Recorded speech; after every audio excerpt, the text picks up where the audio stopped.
What is up, family? We have another Patreon request. What do we have here? We got le nouveau roi d'échecs. N'a que 18 ans. I'm not surprised.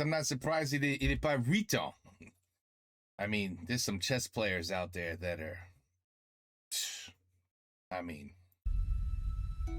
Alors, le nouveau roi. Okay, a little chess story. Notre histoire commence en 2013. Le monde s'agite sur les progrès de la 4G, le Bitcoin dépasse à peine les 100 € et la PS4 vient juste de sortir. 100 €. That's what we should have bought. Mais dans la ville indienne de Chennai, on assiste à l'une des parties d'échecs les plus importantes de l'histoire et qui va changer le jeu à tout jamais. D'un côté, on a Vishy Anand. Anand, c'est une légende vivante des échecs. Il a été au sommet du jeu pendant plus de 30 ans, 5 fois champion du monde et même le tout premier indien à remporter ce titre. En Inde, il est une fierté nationale, à tel point qu'il est le seul mec vivant mentionné dans les manuels scolaires. Bref, un roi donc qui s'apprête malheureusement à perdre sa couronne face à Magnus Carlsen. And we have a new world champion. Unbelievable. Magnus Carlsen. Champion of the world at just 22 years old. Si vous ne savez pas qui est Magnus, ne vous en faites pas, on le recroisera très bientôt. Toujours est-il que cet instant marque la fin de l'ère de Vishy Anand et de la domination indienne. Mais alors que nos deux joueurs quittent l'échiquier et qu'Anand voit sa flamme s'éteindre, sans même le savoir, il vient d'en rallumer une nouvelle. Parce que de l'autre côté de cette vitre, il y a depuis le début un petit garçon qui regarde ce match avec nous. Un garçon tout à fait ordinaire, un petit écolier, qui a juste décidé ce jour-là de faire un détour en rentrant de l'école, histoire de voir à quoi ça ressemble une partie d'échecs. Et à ce moment-là, ni Anand, ni Magnus, ni personne ici n'aurait pu se douter que le destin de cet enfant, et même le destin des échecs tout entier, venait de complètement basculer. Ça commence là. Ça, c'est où ça commence. Si vous êtes un joueur d'échecs, j'ai quelque chose qui pourrait... No. Not with a 1 hour video. No.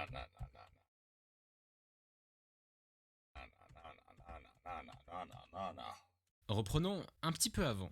Nous voilà 7 ans plus tôt, toujours à Chennai. Ville importante pour 2 raisons. Déjà, elle est considérée comme la capitale indienne des échecs, mais c'est aussi cette ville qui voit naître un petit gars du nom de Domaraju, Gukesh. Gukesh, c'est un enfant indien comme les autres, il naît en 2006 et grandit dans sa famille en tant que fils unique. Ses parents travaillent beaucoup, ils sont dans le médical et même si en Inde les médecins ne sont pas forcément très bien payés, on va dire qu'ils se débrouillent pour l'instant. Comme tous les enfants de son âge, Gukesh va à l'école, il est très curieux, il teste plein de choses très vite, il lit beaucoup, il joue au badminton, au cricket aussi, mais au-delà de ça, il a une enfance assez classique. Jusqu'au jour où, par le plus grand des hasards, alors que Gukesh vient d'avoir 7 ans, le fameux match de championnat du monde entre Anand et Magnus prend place à Chennai, dans sa ville. Bien sûr, tout curieux comme il est, Gukesh veut voir ce qui se passe, Gukesh va voir, et le voilà, devant la vitre parmi le public, en train d'observer ces deux légendes se battre. Et dès qu'il pose son regard sur Anand, quelque chose se passe en lui. Il y a une étincelle, il y a un truc. Ce qui se trouve devant lui le fascine. Et Anand a beau avoir perdu ce jour-là, ça n'enlève en rien l'admiration qu'a eu Gukesh pour lui à la seconde où il l'a regardé. Donc premier truc qu'il demande à ses parents en rentrant chez lui, c'est « Maman, papa, est-ce que je peux m'inscrire à un club d'échecs ?» Et ils disent oui. Ils disent oui, mais attention, ça fait quand même beaucoup de hobbies que t'accumules, et on n'a pas forcément les moyens de t'inscrire à 1000 trucs différents, donc t'as intérêt à nous montrer que t'as envie. Et ça tarde pas.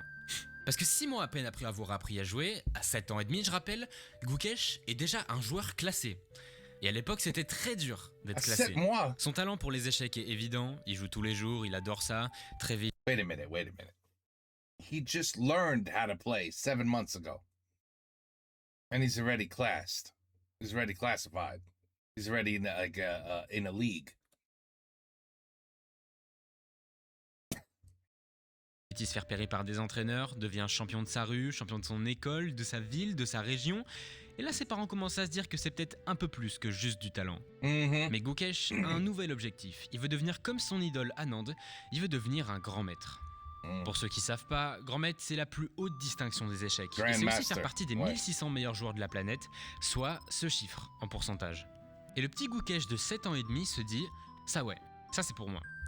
Sauf que le talent c'est bien, l'entraînement aussi c'est bien, mais comme tous les sports compétitifs, c'est un monde cruel et il est important de préciser que commencer les échecs à 7 ans, c'est bien trop tard pour espérer avoir des résultats à l'international. C'est trop tard. La plupart des top joueurs commencent à 3 ou 4 ans et encore même là c'est difficile de se faire une place.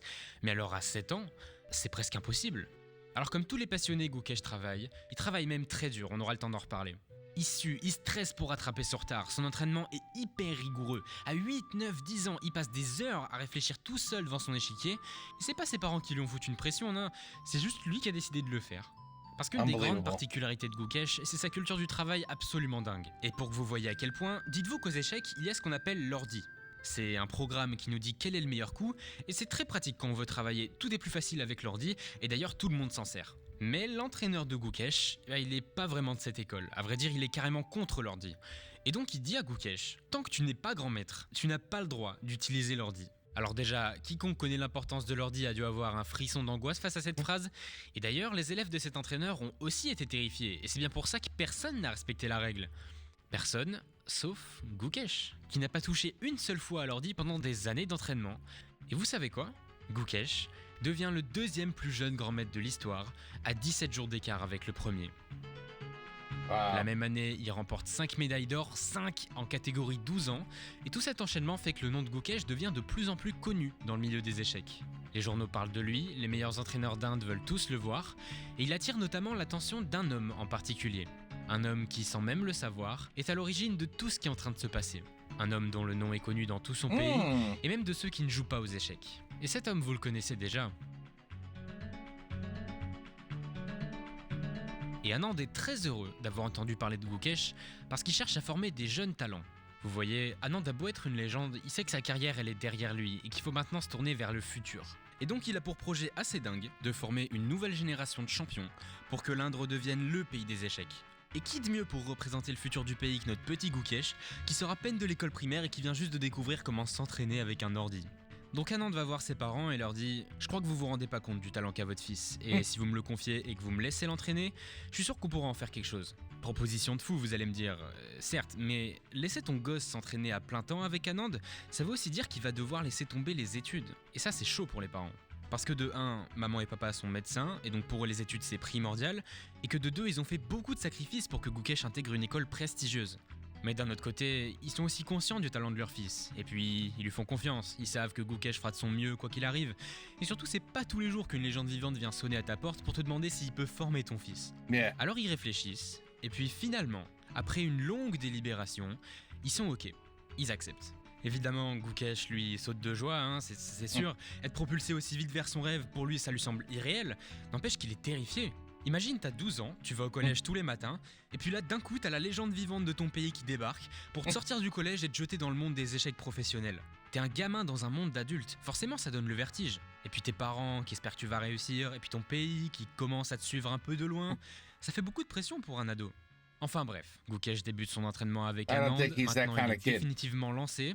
Et si vous me le permettez, on va s'éloigner un peu de lui pour le moment, histoire de le laisser tranquillement progresser, pour aller observer ce qui se passe sur la scène internationale. Parce que devenir grand maître à 12 ans c'est bien, mais maintenant il s'agirait de viser plus haut, encore plus haut je veux dire. Et s'il y a bien un titre encore plus prestigieux que celui de grand maître, c'est évidemment celui de champion du monde. Des grands maîtres il y en a 2000, mais des champions du monde, il y en a qu'un. Si tu deviens champion du monde, toutes les erreurs que tu as faites jusqu'ici, toutes tes pires performances te seront pardonnées. Si tu deviens champion du monde, tu peux littéralement mourir tranquille, parce que tu as fini le jeu en fait. C'est le titre suprême, c'est la raison de vivre de tous les joueurs du top niveau. Le problème, parce que oui, il y a un problème, c'est que le champion du monde, ça fait 10 ans que c'est le même, et que tous ces joueurs du top niveau, ils ont un seul défaut, c'est d'être nés dans la même génération que Magnus Carlsen. 10 ans maintenant, wow. 10 tårnslår er 6, hvor 6 dronninger er 5 matt, hvor 9 dronninger er 8 matt. Is he kidding? Magnus, c'est le GOAT, le roi incontesté et incontestable du jeu d'échecs. Depuis son match contre Anand en 2013, personne n'a réussi à le détrôner et 10 ans plus tard, il est toujours champion du monde. Wow, et I si didn't à know l'époque that. Magnus était déjà monstrueux, en 2022, on peut dire qu'il est arrivé au stade de divinité du jeu. C'est le boss final des échecs, le numéro 1. Looks a little bit like Val Kilmer. Et évidemment, tout le monde veut sa place. Sauf que si tu veux détrôner un champion du monde, tu peux pas te pointer comme ça et dire salut, j'aimerais bien affronter Magnus. Non. Pour devenir champion du monde, tu dois décrocher un duel très spécial qui te permet de défier le champion actuel dans un match en tête-à-tête. Et si tu gagnes ce match, alors tu deviens à ton tour champion du monde. Le problème, c'est que pour décrocher ce fameux match, tu dois d'abord gagner un tournoi en particulier, qui porte très bien son nom, puisqu'il s'appelle le tournoi des candidats. C'est un tournoi qui fait s'affronter les 8 meilleurs joueurs de la planète, et celui qui finit premier gagne le droit d'affronter Magnus en duel pour la couronne. C'est la seule et unique manière d'être champion du monde. Étape 1, tu te qualifies au candidat, étape 2, tu gagnes les candidats, et étape 3, tu bats le champion du monde en 1v1.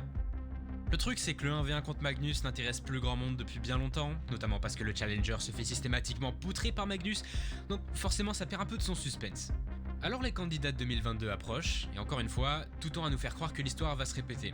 Magnus est toujours à son prime, les candidats sont toujours les mêmes, et ouais, les fans d'échecs en ont un peu marre à force. Mais la bonne nouvelle, c'est que cette fois, les choses vont changer. Parce qu'on est en février 2022, et qu'à ce moment-là, un événement chamboule l'Europe.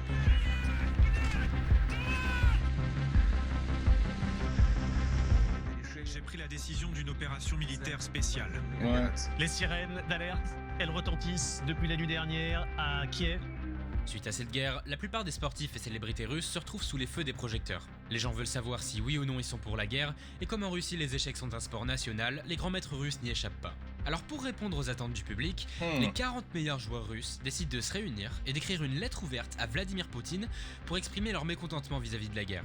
Mais il y a un joueur qui refuse de participer à cette lettre et qui va même beaucoup plus loin. Ce joueur, c'est Sergueï Karyakin, un des tout meilleurs russes et aussi le plus jeune grand maître juste avant Gukesh.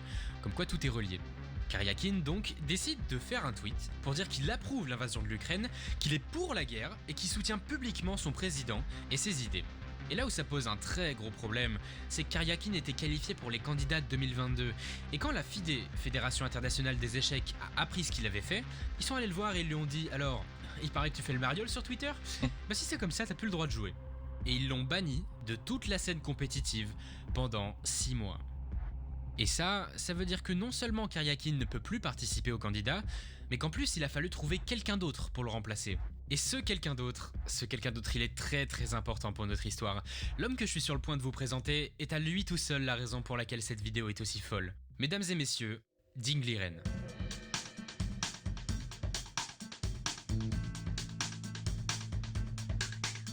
Comme Gukesh, Ding est un grand introverti. Très calme, très timide, mais surtout extrêmement fort. Ding Liren à son prime, c'est quelque chose. En 2018, il est resté invaincu pendant 100 parties d'affilée au plus haut niveau, dépassant les 2800 Elo, et ça lui arrivait même parfois de gagner contre Magnus.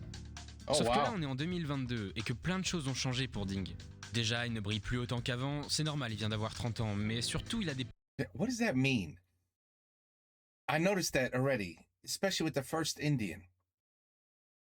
And he's at his prime, and now he's looking for somebody to replace him. Like, this is not like football or basketball, or hey, I'm getting old, my knees hurt, or I'm just not as fast and as strong as I used to be.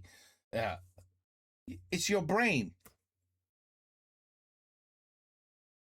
How can they just be like, but what up?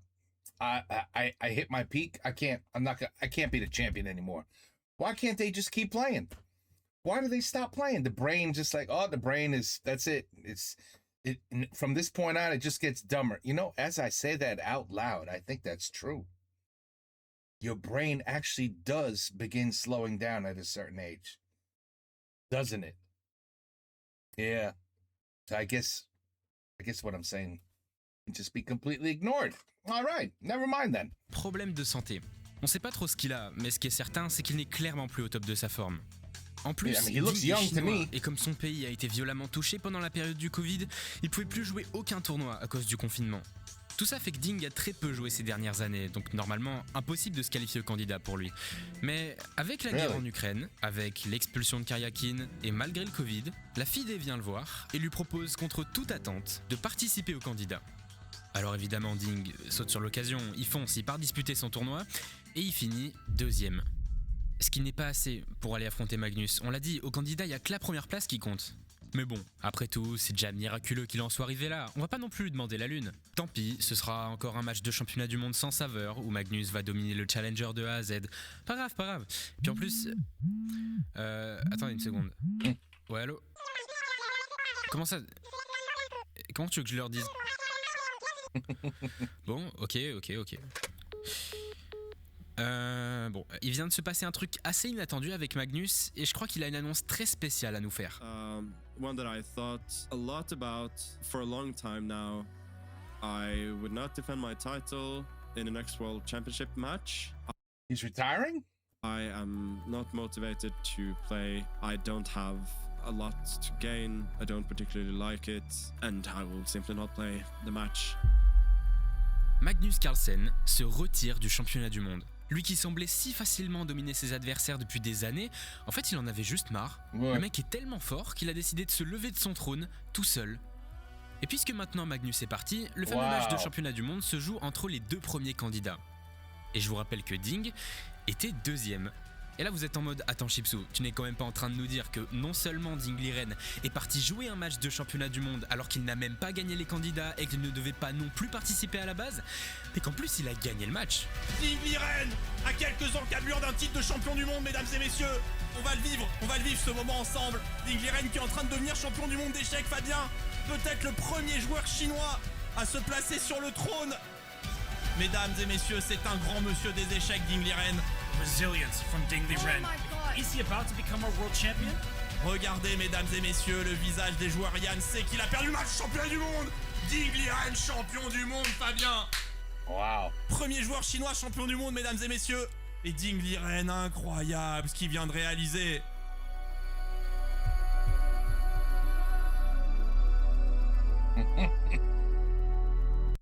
I think he had a little bit of pressure.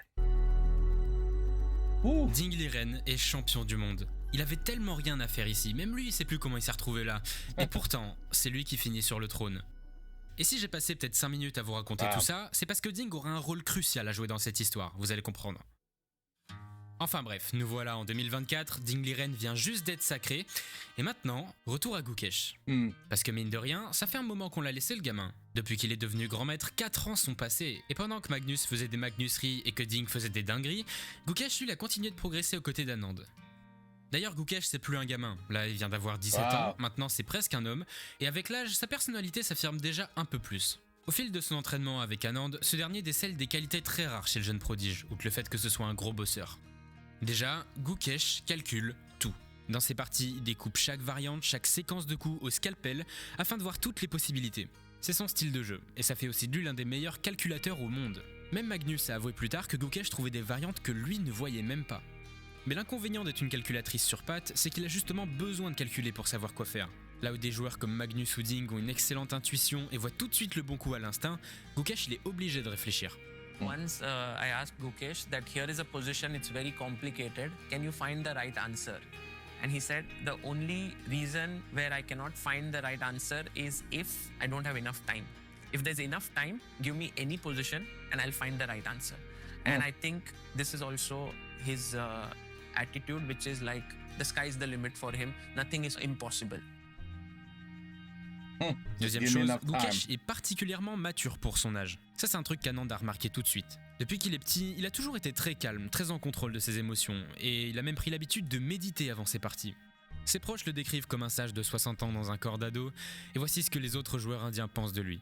He's very mature actually for his age. He has the spark which we see in champions, and he has that champion mentality. In all his actions, in his thinking, it's visible. Is he just on fire all the time? Yeah, he has this like go for the kill attitude all the time. Yeah, he's a fighter and yeah, he just wants to fight every game. Et enfin la dernière chose, c'est que Gukesh a des parents incroyables. To give you an example, around the time I was trying to break the record of becoming the youngest grandmaster ever, my father had to pretty much quit his practice to travel with me and to support my career, and there was no sponsors at that time. And we had to travel a lot and we had some financial problems. Et ils vivaient sur les économies des prix que remportait Gukesh. Si jamais ils allaient à un tournoi et que Gukesh gagnait rien, ils étaient finis. À un moment, ils avaient tellement plus une thune qu'ils ont dû demander à des amis s'ils pouvaient leur prêter de l'argent pour financer les voyages de Gukesh. Ils sont impliqués au point de perdre leur dignité pour que leur fils puisse réussir. And the parents aren't bums either. They're like doctors. So it just shows you. In another country other than India, there would have been no problem if both your parents are doctors and you need to help your child, become the chess master of the world. It's tough. It's not easy in India, man. It's not easy. But my wife has She was a silent performer on our Khan. He never comes into the limelight. Nobody knows her. Nobody has seen her. I get to see people, but she doesn't come anywhere. But she has been silently doing all the hard work, managing the finances, managing whatever work pending at home. She has been doing all those things that what I am supposed to. She has been managing. I'm just traveling. She's silently suffering us here. Money is the main problem. His father has just given up his career for him. I'm trying to make up for it. So, do you think that all these efforts that you are taking is worth it? Definitely it should be. Yeah. Yep. Et jusque-là, on dirait que les sacrifices sont payés. Puisque pour devenir un joueur du top mondial, il faut atteindre un classement de 2700 Elo. Et en septembre 2023, Gukesh dépasse les 2750 Elo, ce qui le fait rentrer dans le top 10 mondial. D'ailleurs, quand on regarde le classement des joueurs à la fin du mois, surprenamment, pour la première fois depuis 36 ans, le meilleur indien c'est pas Anand. Et même si l'élève a déjà dépassé le maître, il y a toujours un peu de respect pour les légendes ici. Again, she was,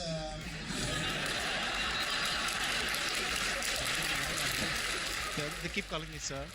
They're just very well brought up. Okay. Maintenant, quand tu commences à devenir un peu trop fort, un peu trop vite, et que t'enchaînes sans arrêt les victoires, il y a un moment donné où tu finis par arriver au candidat.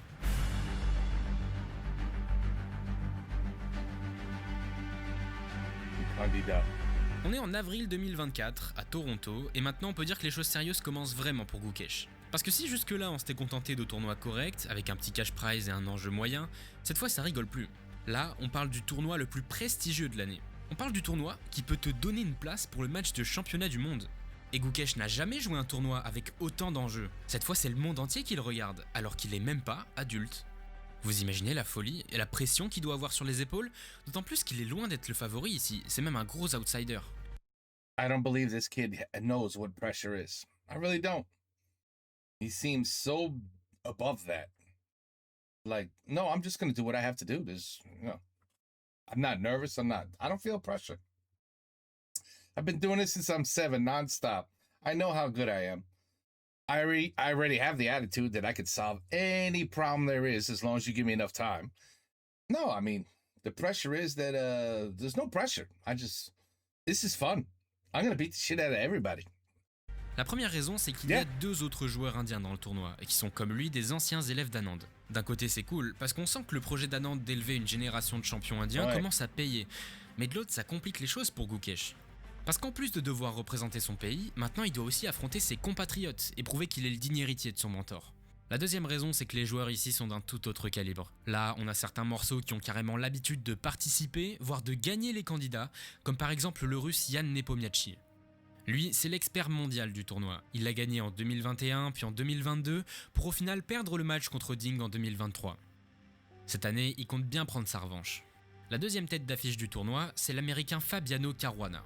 Caruana quand même top 2 mondial, considéré comme un des meilleurs joueurs de l'histoire, et c'est l'un des seuls qui ait vraiment réussi à faire trembler Magnus au championnat du monde. Caruana et Nepomniachtchi, c'est des vieux de la vieille, c'est les gros poissons du tournoi, et même avant que ça commence, on se doute bien qu'ils vont finir au sommet du classement. Maintenant que Magnus est parti, l'opportunité n'a jamais été aussi grande pour eux, ça fait des années qu'ils attendent ça. Donc autant vous dire que face à ces titans, Gukesh n'emmène vraiment pas large. Et d'ailleurs même Magnus pense qu'il va avoir du mal, ce qui n'est pas très rassurant. Gukesh, what do you make of his first shot at the candidates? Is it going to go well? For Gukesh, it's very hard to say. I cannot imagine him winning. I think he will certainly win at least a couple of good games, but have some fairly bad losses as well. So he's not quite ready yet to make the leap, and I think it's probably more likely that he... Hang on 1 second. Okay, sorry about that. Let's go. He has a bad event than a good event. Ouais, ça s'annonce pas terrible. Maintenant, juste avant qu'on démarre, et aussi pour votre culture, vous devez savoir qu'un tournoi d'échecs se déroule avec un système de rondes. C'est-à-dire que quand tout le monde joue sa première partie en même temps, on appelle ça la première ronde, quand tout le monde joue sa deuxième partie, c'est la deuxième ronde, puis la troisième ronde, etc. Et au tournoi des candidats, il y a 14 rondes. Celui qui a le plus de points à la fin du tournoi gagne, sachant qu'aux échecs, une victoire donne 1 point, une partie nulle donne un demi-point et une défaite donne 0. Jusqu'ici ça va, vous suivez? J'espère que oui, parce que le tournoi commence, les premières parties défilent, et rien qu'après la ronde 4, on voit déjà quelque chose de surprenant. Vous voyez, si on regarde le classement du tableau et qu'on cherche Gukesh, on voit qu'il n'est pas dans le bas du tableau, et qu'il n'est pas non plus à la 5ème place, ni à la 4ème, ni à la 3ème, mais à la 2ème place, juste derrière le russe Nepomniachtchi. Et on pourrait se dire que ouais, c'est que le début du tournoi, ça veut pas dire grand chose, et c'est vrai, sauf que ça c'est la place de Gukesh après la ronde 4, ça c'est sa place après la ronde 5, et ça après la ronde 6. Est-ce que vous comprenez ce qui se passe? Gukesh est à la même place que Jan Nepomniachtchi, premier ex-aequo. Le gamin refuse de descendre. Ouais. Il est là, à 17 ans, en train de mener le plus gros tournoi d'échecs du monde dans un calme total, et on dirait que rien ne peut l'arrêter. Look at him. Mais maintenant, on est à la ronde 7, qui est pile à la moitié du tournoi et donc très importante. Encore une fois, Gukesh joue une excellente partie, il est même un peu mieux, mais il a de moins en moins de temps à la pendule. Le temps, c'est un facteur primordial aux échecs. Si ta pendule tombe à 0, tu perds la partie. Et ça commence à devenir très dangereux pour Gukesh, puisque maintenant il ne lui reste plus que quelques secondes. Il sait que ce moment est crucial pour son tournoi, et même pour toute sa carrière. S'il perd maintenant, toute son avance part en fumée. Gukesh ne doit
qu'il a fait pour arriver jusqu'ici, pas mais fini, pour le public c'est pas moyen, fini. c'était décidé d'avance.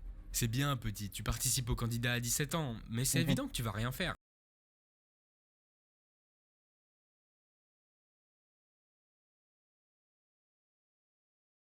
On pense. Vous savez que Gukesh c'est de la sueur, du talent, de la fierté pour son pays et beaucoup, mais alors beaucoup de travail. Mais surtout, une petite dose de miracle.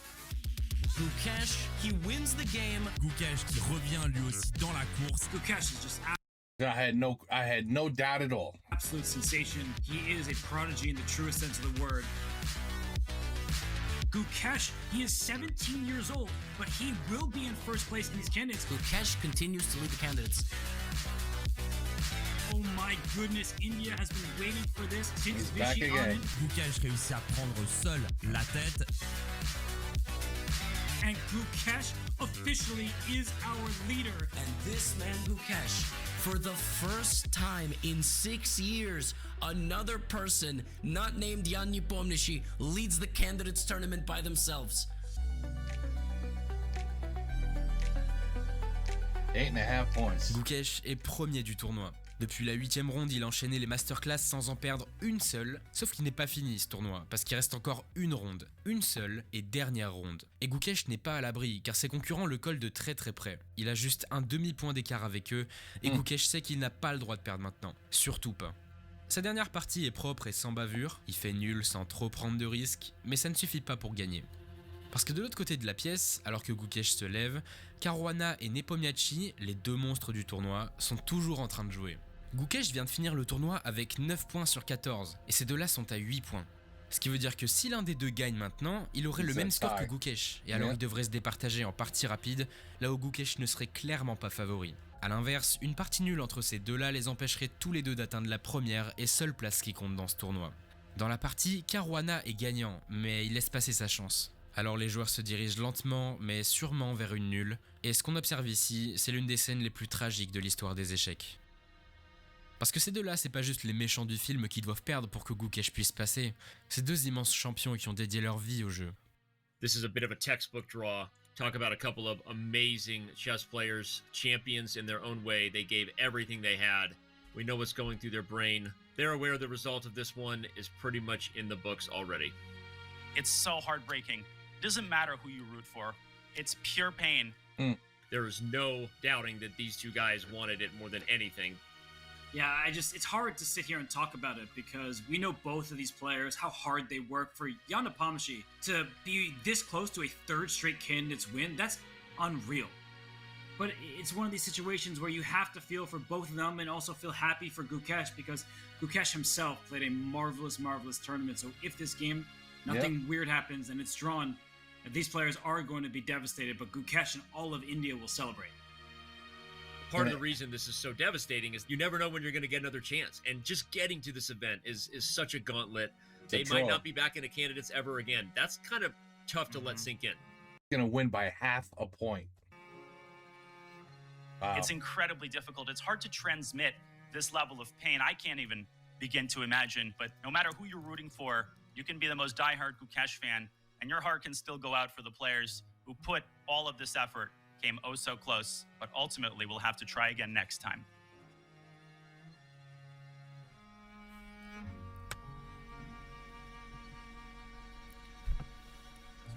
Yeah.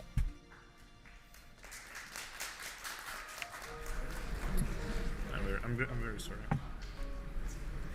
My fault. My fault. This is chess. It's the game that produces the most happiest grandmasters and the saddest grandmasters, the pain and the pleasure.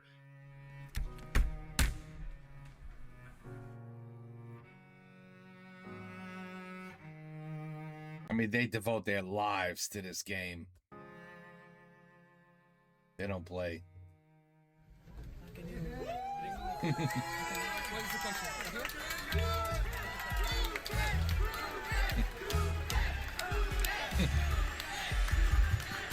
Has done the unthinkable. He is the youngest ever champion of the candidates. It's a win for Gukesh. It's a win for India. Gukesh Domaraju will be the challenger. The 10-year-old dared to dream. The 17-year-old Gukesh will live the dream. Jamais dans l'histoire, un adolescent n'avait gagné le tournoi des candidats. C'est lunaire. Et je vous avoue que ça me retourne un peu le cerveau aussi, quand je vois qu'il en est là à 17 ans, et que moi à 17 ans, je suis dans ma chambre en train de faire une vidéo sur lui. Enfin bref, Gukesh est maintenant... And trust me, at 7, I wasn't playing chess. I was playing with little toys, Hot Wheels, playing ring, and with the neighborhood, playing kickball, anything but this. Une star nationale dans son pays, il est sollicité pour tourner dans des pubs, pour participer à des événements médiatiques, pour des sponsors, et devient même un modèle pour la jeune génération indienne. Écoutez les cris quand il revient visiter son école d'enfance.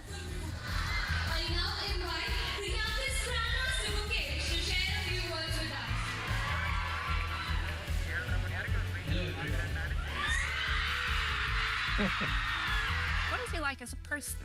Always very attentive to the people around him. Kids look at him in a way that they want to emulate him. You know, he has this this style. This is his style. And I very much feel that little kids will, many of them will start doing this. They already close their eyes like him before the games. This is also something he does. So I think he's becoming kind of a role model. So this is where I sleep. The next favorite thing to do other than chess is to sleep. See, Gukesh, to connect with today's kids, I need your help with all this Gen Z lingo, like kabaddi and all. It's Skibidi. Scooby-Doo? Sure. Wow. Bon, gagner les candidats, c'est une chose, mais maintenant, faut quand même en assumer les conséquences. Désormais, toute l'attention est sur Gukesh. You know what? I'm gonna hold on a second. C'est une chose, mais maintenant, faut... Right here. Halfway mark. Perfect. I'm gonna stop right here because I keep getting interrupted. And voila, we will finish it with a part 2. Okay, Le Nouveau Roi d'Échecs. Yeah, India is in the house at 17. À 17 ans, c'est fou. Et après, ben, ouais, 18. C'est vraiment 17, non? Ah, peut-être il était 18. Anyway, you have to be so smart. And, you know, to be completely honest, the stereotype out there's always a stereotype with everybody out there. As soon as you think of like, okay, super smart people, who are the really super smart people? When you think in your head, the first thing you say is Americans. No, I'm sorry. That was in black. Okay, the first thing you think of is China, just Asians in general, and then Indians. India, China. Everybody I talk to, I don't know how it is in your country, but everybody, I'm sorry, France, your name it doesn't come up either. The first thing we think of was, who is the best chess player in the world? See, and a matter of fact, I wouldn't even have thought of Russia. And that's a shame on me because you know what? I have seen chess videos before and the Russians are always there. They're smart as hell too. But the first thing you think of, like, okay, who's the best at this? Who's the best at that? And if it's like, okay, a spelling bee, who always wins the spelling bees? India. Like when it comes to education, just book smart, just intelligence in general, first thing we think about is Asians and then Indians. Whether you want to say that's racist or that's a terrible stereotype, but I'm sorry, that's what it is. That's what we think. So I'm not shocked that here we go. We have an Indian who is the best chess player in the world. I'm not shocked at all. And guess what? We're going to wait for part 2 and we're going to see how his career takes off. Because you know, now it's just going to, I mean, he's so young. And I still can't, it's funny though, you see a 30-year-old playing chess. 30, that's nothing. You're young at 30. At least you are to me. And, you know, he lost. He's been winning for 10 years in a row, but now he lost. He lost once in 10 years. He's no longer the champion. That's the end of his career. That's it. He's an old, he's too old now. He's got to retire. Like, are you kidding me, man? 30 years old, you can't just keep playing? I would. But anyway, they pass on the throne to this guy. And then we go from here, okay? So I'll be right back and we will continue it. Peace out.